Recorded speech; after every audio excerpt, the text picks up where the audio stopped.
Friend, कैसे हैं आप सब। उम्मीद करती हूँ अच्छे होंगे और मैं भी उम्मीद पर ही टिकी हूँ और आप सब भी उम्मीद पर ही टिके हैं, क्योंकि हम सब मेहनत ही इसीलिए करते हैं क्योंकि उम्मीद है कि हाँ एक ना एक दिन हमारा अच्छा दिन आएगा और हम सफल हो जाएंगे। तो आज की सुबह बस नहा के जा ही रही थी नहाने के लिए, फिर मैंने सोचा कि आज मैं साड़ी पहन लूँ क्योंकि आज है एकादशी और सुबह की स्टडी कंप्लीट कर ली थी मैंने। सुबह जल्दी उठ गई थी लेकिन सुबह का शूट नहीं करा था और अभी बस मैं साड़ी पहनने वाली हूँ। वैसे मुझे साड़ी पहनना बहुत अच्छा लगता है लेकिन पहनने के बाद थोड़ा सा कंफर्ट फील नहीं होता है क्योंकि पूरे दिन साड़ी में रह के और फिर घर के काम करना मुझे थोड़ा सा अच्छा नहीं लगता।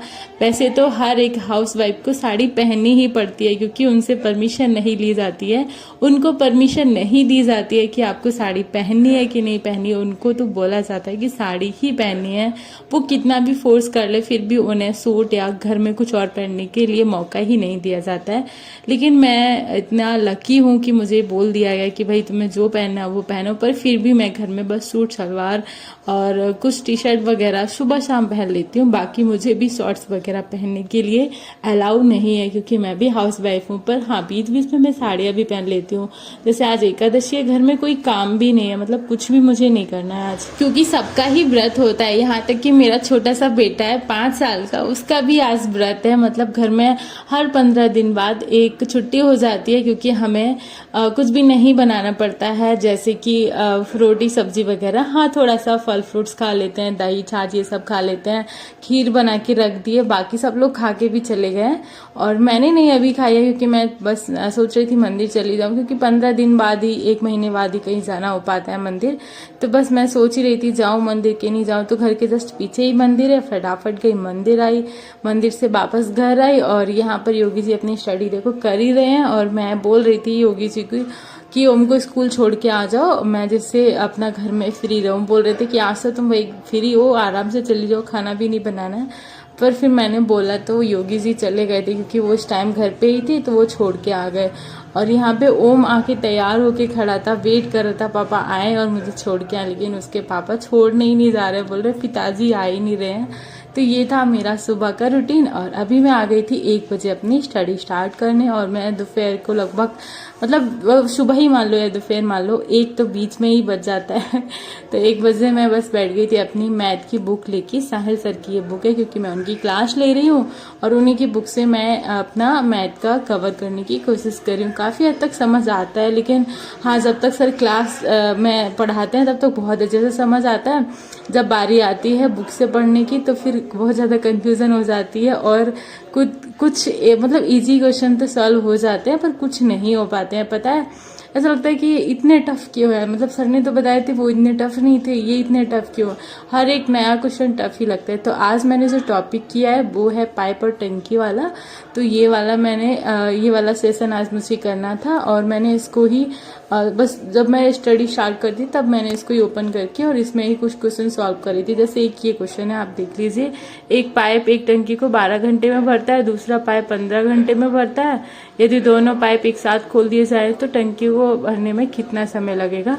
तो यहाँ पे जैसे हिंदी में भी दिया गया और इंग्लिश में भी, दोनों लैंग्वेज में यहाँ पे दिया जाता है क्वेश्चन और पीछे इसके सॉल्यूशन दिया जाता है। तो पीछे इसका सॉल्यूशन भी लगभग मतलब ज़्यादा डिटेल्स में नहीं समझाती, शॉर्ट में समझ में कभी कभी आ जाता है, कभी कभी नहीं समझ में आता क्योंकि वो एकदम कभी कभी शॉर्ट में रहता है, कभी कभी बहुत लॉन्ग पे में भी समझाते हैं तो समझ आ जाता है। नहीं समझ में आता है तो कोशिश करते हैं कि समझें और फिर बिल्कुल समझ नहीं आता है तो मैं अपने हस्बैंड को पकड़ लेती हूँ, भाई बोलती हूँ थोड़ा तो मुझे समझा दो इसमें करना क्या है।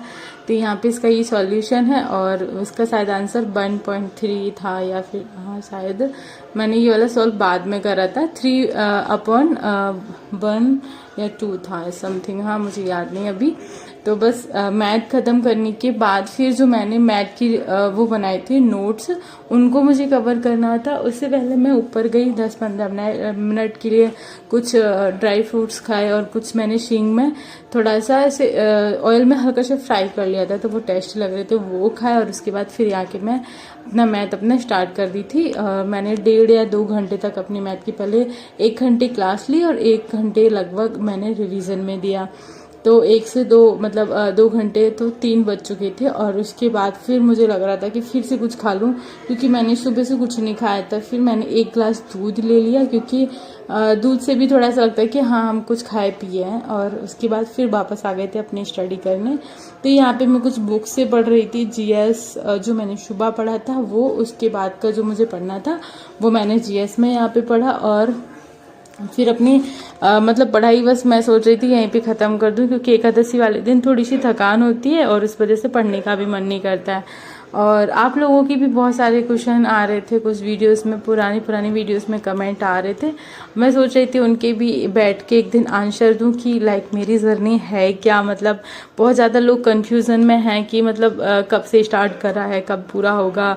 एक भाई का कमेंट आता, मतलब मुझे वो बहुत पॉजिटिव लगता है। वो भाई बोलते हैं कि अब तो बस तुम्हें मतलब तुम्हारे हाथों में एक ज्वाइनिंग लेटर देखना है, क्योंकि मैं काफ़ी टाइम से वीडियोस तुम्हारी देख रहा हूँ, बहुत ज़्यादा गैप भी कर देती हूँ, कभी पढ़ती भी हो, कभी मतलब जर्नी नहीं शेयर कर पाती हूँ। तो ये सब उनके कमेंट्स अक्सर रहते हैं। नाम मुझे उनका याद नहीं है, पर शायद अक्षय नाम है या फिर आ से कुछ है। तो फिर भाई मैं यही कहूँगी कि मैं मेहनत कर रही हूँ और मैं मेहनत करने में कभी पीछे नहीं हटी हूँ। मुझे लगता है कि मैं मेहनत करती रहूँगी तो कभी ना कभी सिलेक्शन होगा। अब किस में होगा ये तो नहीं पता है, क्योंकि हम कोशिश कर रहे हैं कि एसएससी एनटीपीसी सारी चीज़ों की तैयारी साथ में लेके चलते रहें। और मेरा मोटिव एसएससी ही है स्टार्टिंग से, तो वो तो है ही है। और प्लस रेल में भी जितनी वैकेंसी आती है वहाँ पे भी मैं भरने की कोशिश करूँगी और कुछ पढ़ने की और कुछ करने की कोशिश करूँगी। और हाँ, उम्मीद यही है कि कभी तो मेरे हाथ में ज्वाइनिंग लेटर आएगा। बस आज के लिए इतना ही, मिलते हैं कल न्यू मोटिवेशनल वीडियो के साथ।